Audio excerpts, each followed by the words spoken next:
All right. So, welcome. This is our first LinkedIn Live. Welcome to Max Level Marketing Podcast. I am your host, Maxine Ebegbuzie, neuromarketing and AI growth strategist, and your go to when the landscape of business starts shifting faster than your morning scroll. Okay, so I want to start off by asking you a question just to help us to get into deep thought on this topic. Okay, we're talking about meta. And so, let me ask you this. What happens? Actually, you know what? Before we do that, I'm going to make sure that I'm on Clubhouse as well. So you can catch us on Clubhouse. And we're going to start this amazing, um, this amazing show here because this is something that I've been wanting to do for quite some time, I must say. And we're going to have to go ahead and do that after. So let me ask you this. What happens when the tools that we once used to stand out become the tools that everyone has access to for free and in one click? What do? Right? How do we differentiate ourselves when everyone suddenly has the same power at their fingertips? Because that's what's happening right now. It's unfolding right now as we speak. Okay. So Meta, yes, I know I've talked about Meta with the Llama 4 controversy that just happened, but they once again they dropped a bombshell that most people are, I feel, underestimating still. They said that by 2026 they want to make ad agencies literally optional or eliminate them altogether. And we're talking about full ad automation, right? They're talking about it's super easy. Upload a photo and type a budget, press go, and Meta's AI will handle everything, the targeting, they will, the copy, the optimization, even shifting your budget across platforms, between Instagram, Facebook in real time. No humans needed. Okay. So let's just pause there because I want to just get real for a second on this. What does this mean for marketers like us, for agency owners, for creative directors, brand builders, consultants? Because this is a tech update, but let's not forget or let's not underestimate the fact that this is an industry reset, right? And in this episode, we're gonna be talking about some things. We're gonna go all in on what Meta is really doing behind the scenes, why ad execution is about to become commoditized, and what to pivot into before 2026, and also skill sets and services that will be essential, and how to evolve into a strategic architect instead of just fulfillment of basic services. And also the neuroscience and psychology of Meta's persuasion playbook, which is really interesting. So you want to stay for that. And also, lastly, why Zuckerberg's branding evolution matters more than you think.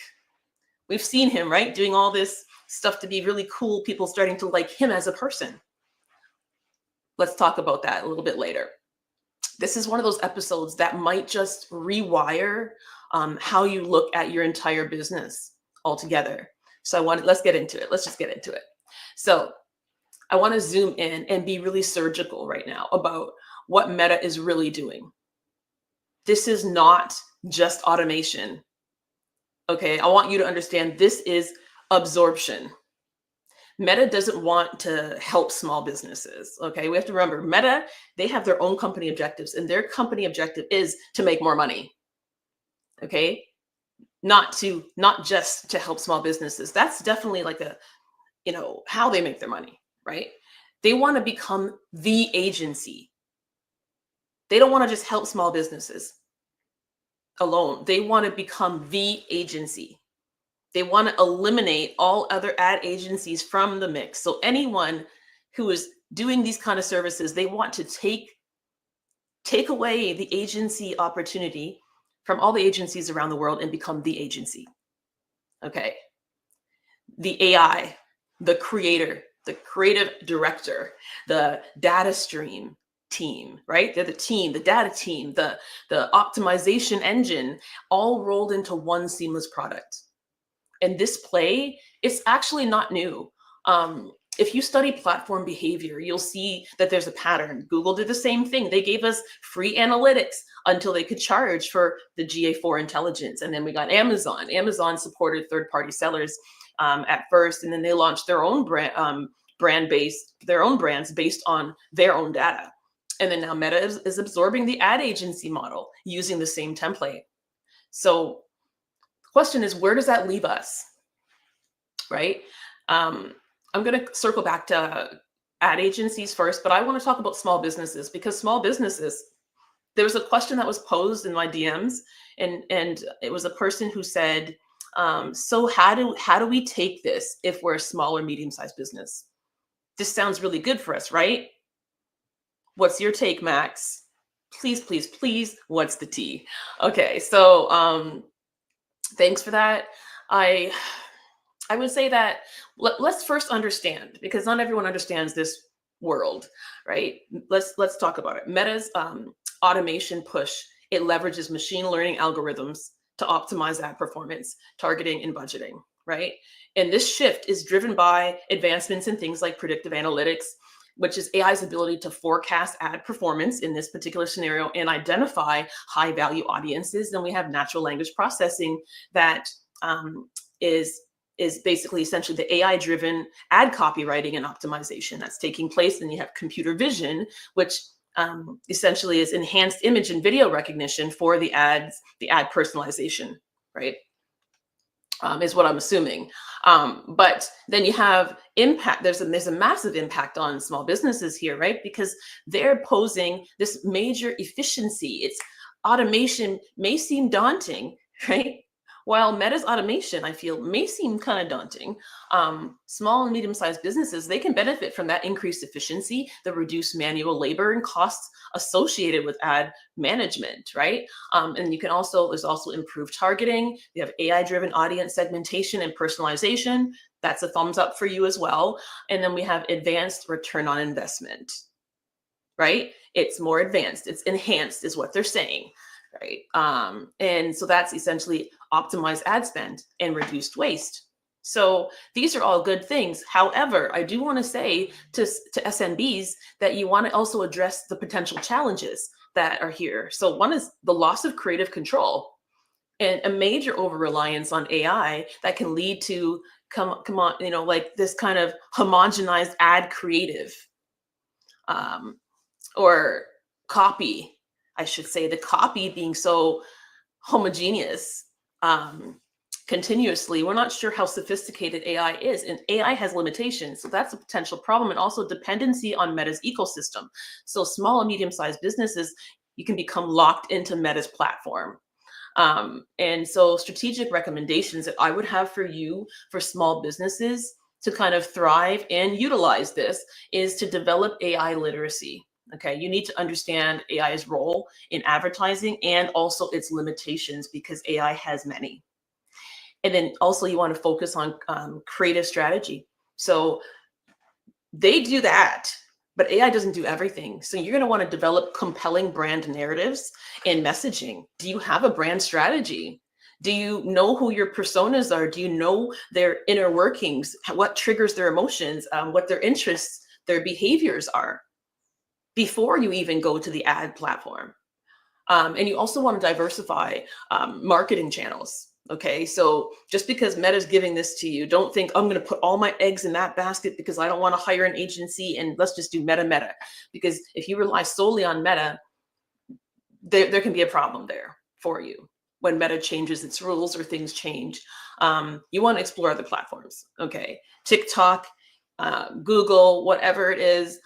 You might want to try YouTube, and you also might want to try programmatic and advertise on tens of thousands of different places, including audio ads, television ads, native ads, display ads, and so much more. And you also want to monitor and optimize. So continuously, you want to assess your AI-driven ad performance. Don't just rely on it. Test it. See if it's good. And you also want to invest in human AI collaboration.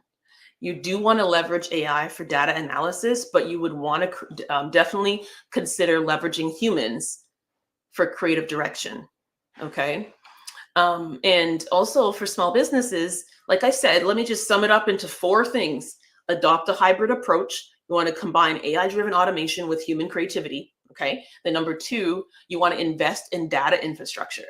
So you want to collect the data. Do you have an analytics plan on what kind of events? What are you collecting on Facebook to give the AI to go off of? I would get a team that knows how to understand how to utilize data, how to leverage data and analytics for strategy purposes. Collect and leverage first-party data is another thing. Do you have first-party data? Do you have a first-party data strategy?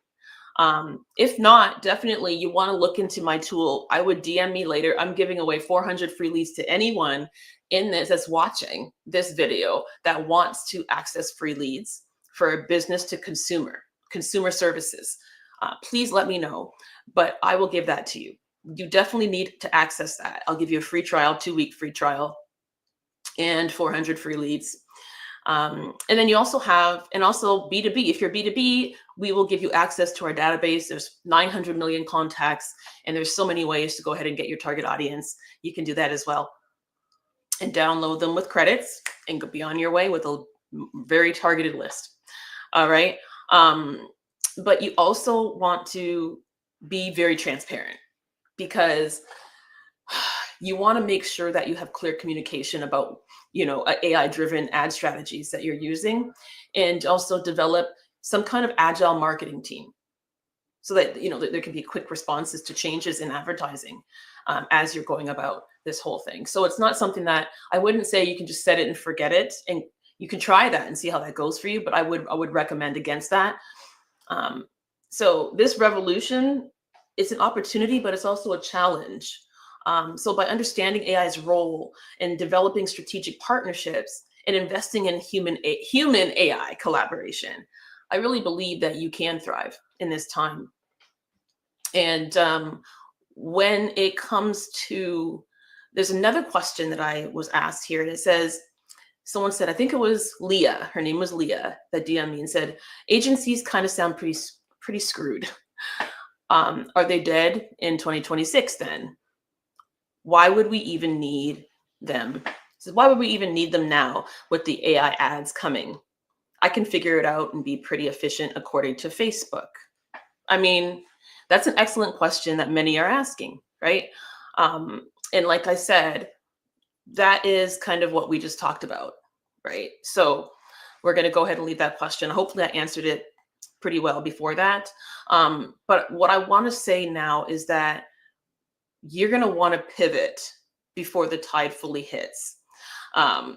And also I would say that to agencies, mostly agencies, you need to pivot right now. If you're still monetizing execution, for example, your clock is ticking. And I believe that was a question that someone said, yeah, agencies basically are kind of screwed, right? Yeah. So I want to say that really quickly, that monetizing execution is what typically is happening right now, right? I'll set up your ads for you. That's going to be no longer a thing. So now is a time that we need to start. If you're an agency or offering these type of services, you need to start repackaging your offer stack right now, and shift from being an executor, to being a visionary operator. So because AI is not all seeing, it can perform the tasks that it has been trained to perform. So let me tell you what a pivot looks like. So it would be something like strategic brand architecture, creating that. So that's number one. I would say that you want to have packages that go beyond ads, okay, into story building, tone of voice development, custom psychology and persona building. Like, are you creating the brand strategy for them? That's the foundation for their advertising and their marketing. And do you know how to connect the dots between those two places, right? Of branding and marketing. And the second thing I would say is data storytelling and full funnel integration. So not just reporting, but having a full strategic synthesis going on. Like, are you connecting the whole process, connecting the metadata with, or the meta's data? You guys know what I'm saying. Meta's data with the CRM, maybe the life cycle, email flows, the customer service touch points, and even the sales team behaviors, and just really seeing the big picture and helping companies really navigate that whole full scenario, right? Or maybe you can perform or offer AI augmented services. So you can train your team to use AI for market research and then trend analysis and segmentation. And then you can sell human guided AI strategy as a premium product.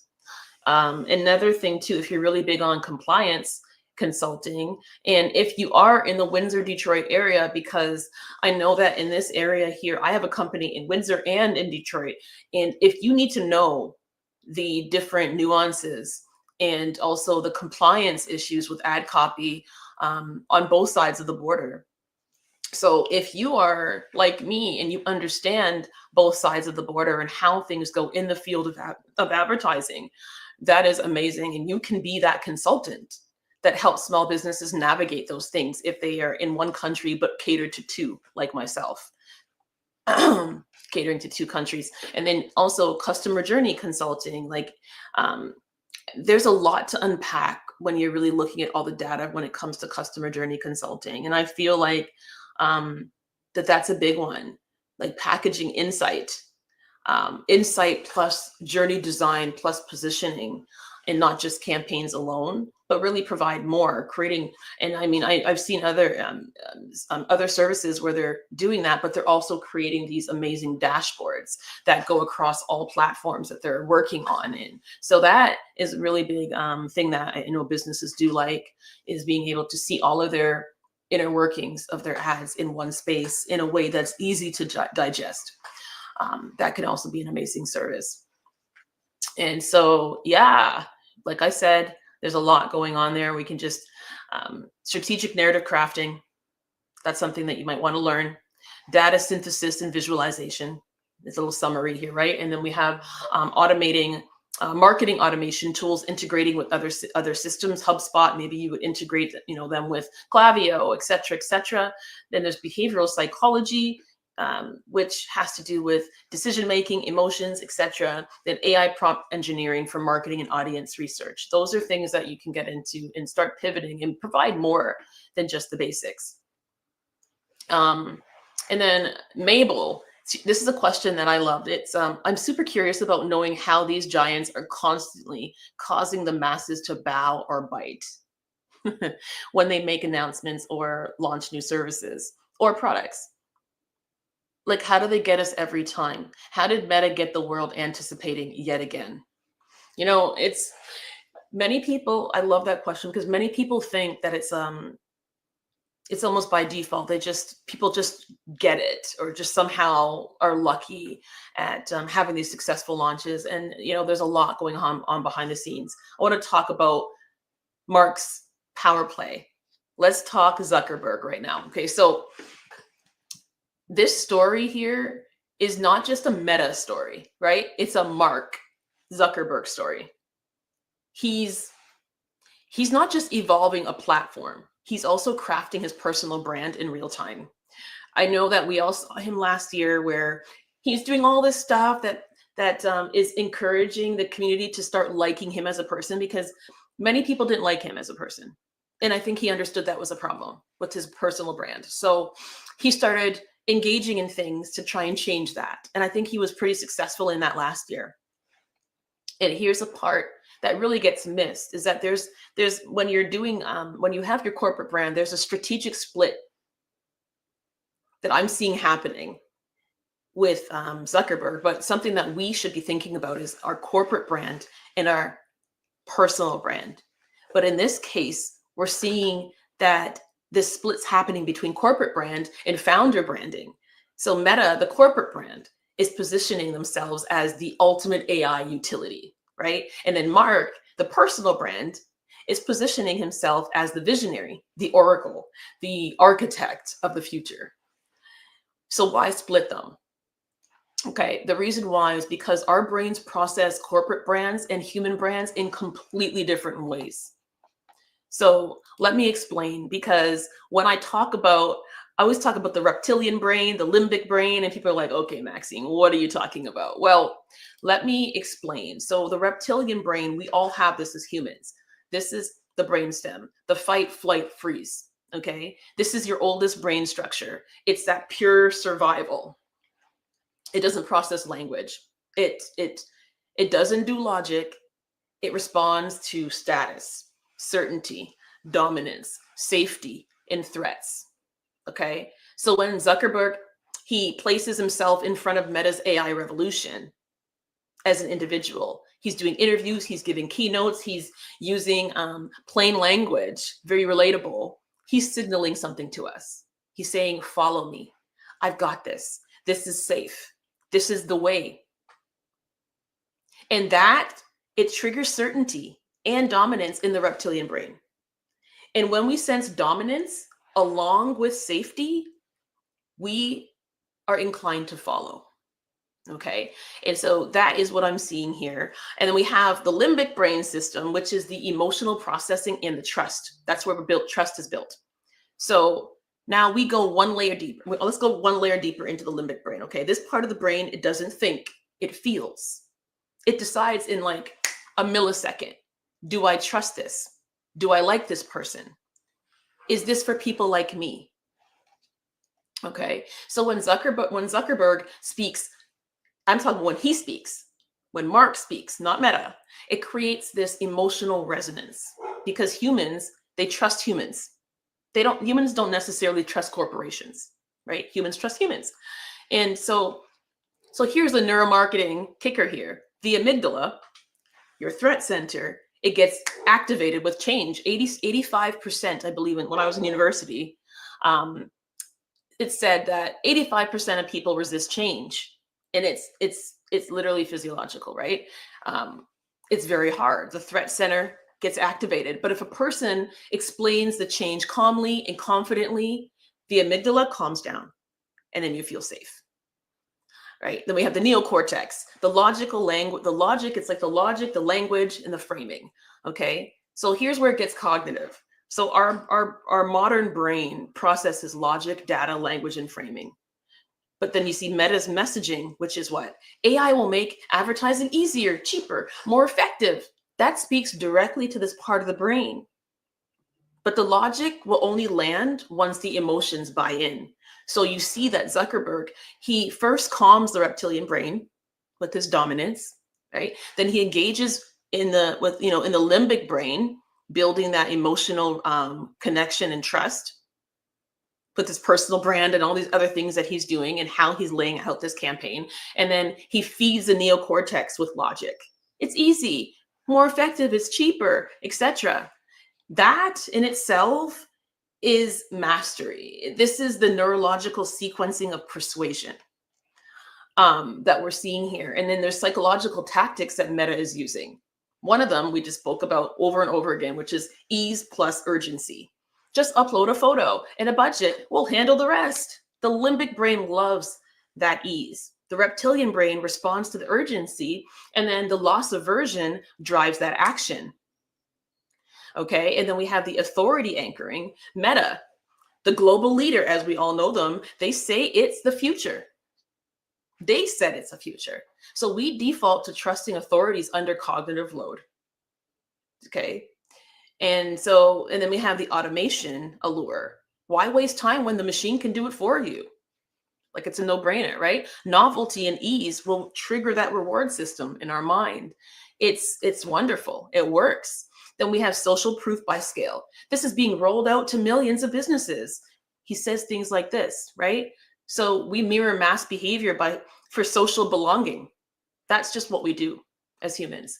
So you can see you can actually use these same tactics ethically, I would say, because what I don't like is people who use all these psychological tactics on their particular audience, and they do it, I find, maliciously or unethically. So please, if you are going to be utilizing these, use it to connect heart to heart with your clients. Use it ethically and strategically to build your business.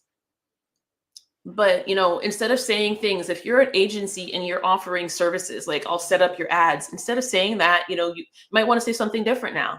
We build trust architectures. We guide AI. We engineer loyalty. We orchestrate omni-channel intelligence. We're the humans behind your data, the ones AI still can't replace. Just decide what you want to convey to the world in this new era moving forward. And I also want to say that if you're in the Windsor, Detroit area, there's a hidden advantage.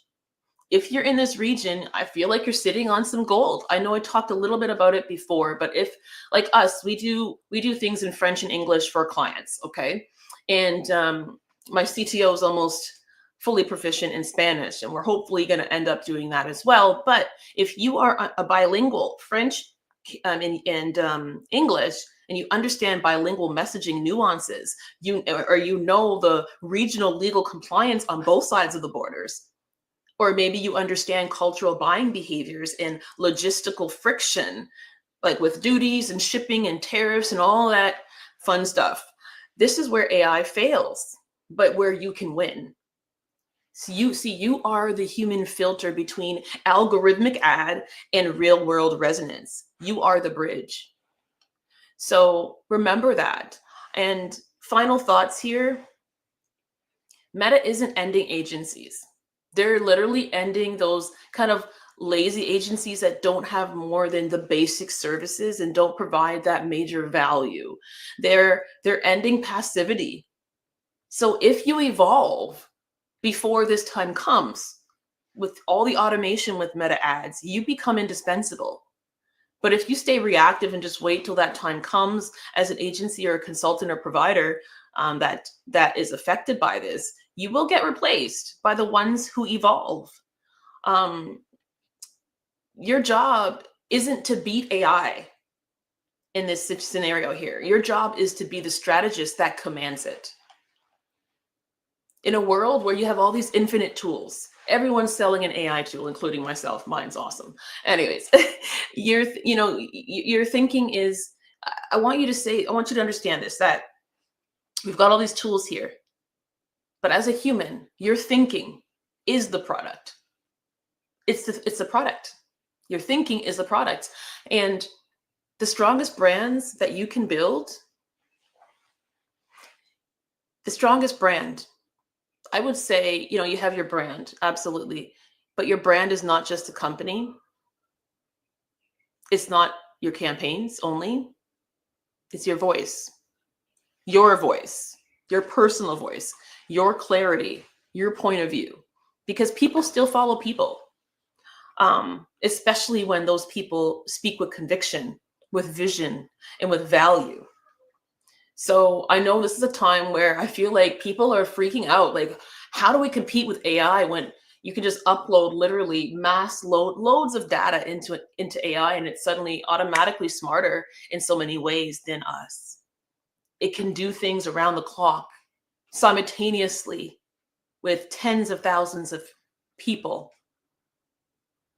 And we can't. How do we compete? Well, we have something that AI doesn't have. So I don't want us to be dejected in this time. Figure out how to harness AI and also where your value is in the equation, and then run after that, and you will be successful. Thank you so much for your time. I appreciate it. If this episode gave you any kind of clarity that I didn't know that you needed, I would say share it. Please share it. Send it to your team, save it for your strategy meetings. And if you're ready to pivot, your agency into the next era, or your business, I definitely would love to connect with you, because at Max Level Marketing, I don't just want to talk about adapting to all these changes. We talk about evolving, because we build with intention here. I'm Maxine Ebegbuzie, and in this new era, in this new world of automation, your power is in your strategy. Catch you on the next level. Thank you so much. We're going to try and do this every single morning. It is going to be a challenge, but I want to do it because I want to have these conversations as these things happen. There are many ways that all these changes affect us. And if we don't make ourselves aware of it, how in the world are we going to be proactive in our own progress? Thank you so much. Take care. I'm out.